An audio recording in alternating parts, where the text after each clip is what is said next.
मिडियानि गेजेरजों दुलाराय बर' फरायसा आफादा क'क्राझार जिल्लानि मोनसे बानजायनायाव दिनै टप 10 मेट्रिक आनजादाव उथ्रिसार जानाय फरायसाफोरखौ बिथांमोनहा मान बावदों आरो बेयाव दिनै जों नुनो हादों बे टप 10 आवहाय 11 सा फरायसाया बेयावहाय मोननो हादों आरो बिनिनो क'क्राझार जिल्लानि सिङाव बर' मिडियामनिफ्राय हाइएस्ट पार्सेन्टेज मोननो हानाया टटेल मार्क्स मोनदों बिथाङा 575 बोसोनगिरि मुसाहारि होननाय बिथाङा 95.83% मोनदों आरो बिनिनो लास्टआव 86% मोननाय 10 रेंकआवहाय दङ।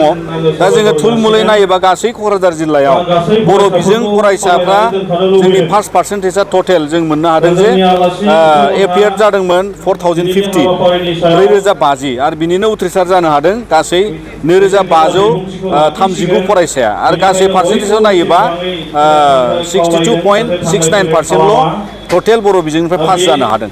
दा नाथाय जोङो दुलाराय बर' फरायसा आफादा जोङो जुदिव माखासे जौगा फारसे थांनाय फरायसाफोरनि पास पार्सेन्टेजआ दावगादों नाथायबा जोङो थुलमुलै जोङो बारा गोजोननाय गैया मानोना दिनै जोङो गुन गोनां सोलोंथाइखौ नागिरनानै एबा मिशन क्वालिटी इडुकेशननि हाबाफारि लानानै गोबां खामानि मावनानै मोन्दांथि मोनदों आरो दिनै गथाय आसामाव गासै थासारिखौ नायोबा जों मिथियो जे क'क्राझार जिल्लानि मेट्रिक आनजादाव उथ्रिसार जानायनि पार्सेन्टेजआबो गोजोनथाव नङा 46%ल' मोनदों। दा बियो सिगांनि तुलनायाव जोबोद जों गाहायाव फैदों। दा बिनिखायनो दुलाराय बर' फरायसा आफादा दिनै क'क्राझार जिल्लानि सिङाव थानाय गासै फोरोंगिरि गार्जेन आरो लोगोसे फरायसा फरायसुलि फंबाय बिनानाव बिथांमोनजों गोबां खामानि मावनांगौ दं, सावरायनांगौ दं, सांग्रांथि होनांगौ दङ। दा बिनि थाखायनो जोंनि बे सोलिबाय थानाय आदब आरो गुन गोनां सोलोंथाइनि जे मावथांखि बेखौ नोजोर लाखिनानै जों सोरबिथिं बेबादि मोनसे मोजां परिबेक बा मोजां थासारि लाबोनो थाखाय जों सेस्था खालामगोन। नाथायबा जों मोनसे खावलायनायखौ लाखिगोन जे आसाम सरकार आरो बिटिआर गभर्नमेन्टआ नोजोर बोनांगोन जे गुबुन गुबुन सरकारि फरायसालियाव आथिखालाव दाबो गोबां जेंना दं। साइन्स मेथ्सनि फोरोंगिरिनि आंखाल दङ आरो गुबुन गुबुन रोखोमनि सोरनावबा लेबरेटरि गैया, सोरनावबा मोजां क्लासरुम गैया, सोरनावबा मोजाङै बेबादि सोलोंथाइ लानो हानाय गोबां थासारिया स्कुलाव अभाब दङ। बेजों लोगोसे भेन्सार स्कुलनि जेंनाया जोंनाव दाबो दङ।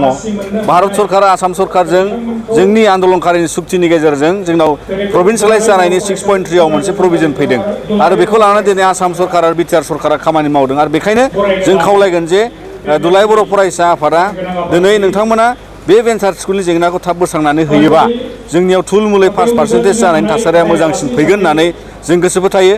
मानोना बै फरायसालिफ्राव फोरोंगिरिबो गैया, गोबां फरायसालियाव बिथांमोननि फोरोंगिरिफ्रा दिनै माने गोबां रोखोमनि दुखु जारलाजों थानानै बिथांमोना बेबायदि गोसो बोजबनानै सोलोंथाइ होनायाव बिथांमोना नांथाबनो हाया। दिनै आसाम सरकार आरो बिटिआर सरकारखौ जों खावलायगोन जाहाथे बिथांमोनहा जिखिनि सोलोंथाइजों सोमोन्दो थानाय जेंना बेखौ थाबैनो बोस्रांनानै होनांगौ। मानोना इयुन समाव जों गोग्गो सोलोंथाइ लानानै गोग्गो सुबुं धोन दानो थाखाय गोग्गो मोनसे गोजोन थासारिखौ फोरमायथि होनायजों लोगोसे सोलोंथाइयाव जों दावगानो हानाय मोनसे जिल्ला हिसाबै बेयाव जों जायगा लानो हानांगोन आरो बिटिआर ओनसोला मोनसे गासैबो जौगानाय थासारियाव दावगानो थाखाय दिनै जों खामानि मावनांगौ दं होननानै जोङो बिराद गोसो फोथायो आरो दुलाराय बर' फरायसा आफादा जोंनि बे आदब आरो गुन गोनां सोलोंथाइनि मावथांखिजों जिल्लानि मददजों आरो गुबुन गुबुन फोरोंगिरि गोरों गोरा सुबुंफोरनि गेजेरजों आरो नोंथांमोननि गेजेरजों जोङो दिनै बे सोलोंथाइनि बिथिङाव गोबाङै खामानि मावनांगौ दं होननानै जों सानो। गाबोनहाय स्टेप लानो सानो दिनै जोङो गाबोन दुलाराय बर' फरायसा आफादा कमल कुमार ब्रह्म देरहासार बान्था होगोन आरो जोंनावबो 10 सा फरायसाखौ जोङो टप 10 सायख'नानै गाबोन बान्था होनाय जागोन। दा दिनै जोङो मोननो हादों जों चिरां जिल्लानि बेंटलाव थानाय जांख्रिथां फोथाराव जों लानाय जादों। दा फारसेथिं जोङो गासै आसाम नाङै मेट्रिक पास जानायनि जे मोनसे हार पार्सेन्टेज जौखोन्दोआ दिनै बिटिआर ओनसोलावनो जोबथा मोनसे गाहायसिन जिल्लायाव थानाय चिरां जिल्लाया जोंना सबसे गाहायाव थादों आरो बिनि थाखायनो जों दिनै बेयाव खुंदों। मानोना जोंहा बेवहाय गोबां समनिफ्राय जोङो गोबां सांग्रांथि होनांगौ दङ, मिथिहोनांगौ दं जे गोबां जेंनाजों बुंफबना थानाय गोबां रोखोमनि माखासे थासारि दं। बेजों लोगोसे थांनाय 2 बोसोराव दानि फरायसा मेट्रिक आनजादाव उथ्रिसारनाय बिथांमोनहा मोजां रोखोमै क्लास मोनबोआखै। क्लास 9आव कमप्लिट लकडाउनाव थांदों। क्लास 10आवबो गोबाङानो गोबां रोखोमनि फरायनायनि थासारिखौ मोजाङै मोनाखै। बिनि अनगायैबो गुबुन गुबुन थाखानाय जेंनाखौ बिथांमोना जुजिनानै फैनांनाय माखासे नैबे श्रेणिनि फरायसाफोरखौ जों मोननो हादों। थेवबो जोंहा बेयाव फोरोंगिरि, बिमा बिफा, जों समाज दिनै बेयाव गोबां साननांगौ दङ, खामानि मावनांगौ दङ। मानो होनबा गासै आसामनि गेजेरावनो जुदि जोङो जोबथा गाहायाव थायोबा जोंनि थाखाय बिटिआर ओनसोलनि सिङाव जोंहा गोबां खामानि मावनांगौ दं होननानै जों बेखौ मोनसे पजिटिभ सिगनेल जों लानांगोन। फारसेथिं क'क्राझार जिल्लायाबो जों गाहायाव दङ आरो बिनि थाखायनो जोङो दिनै गोख्रोङै खामानि मावलांनांगौ आरो गासै बिमा बिफा फोरोंगिरि गोरों गोरा सुबुं बिथांमोन बयखौबो जों खावलायगोन नोंथांमोननि गेजेरजों जाहाथे जोङो भबिष्यताव इयुनाव जों बयनिख्रुइ जौसिन जायगा लानो हायो सारा आसामनि गेजेराव। नोंथांमोनहा जेएनएम एनएम नार्सिं फरायनो गोसो दं नामा?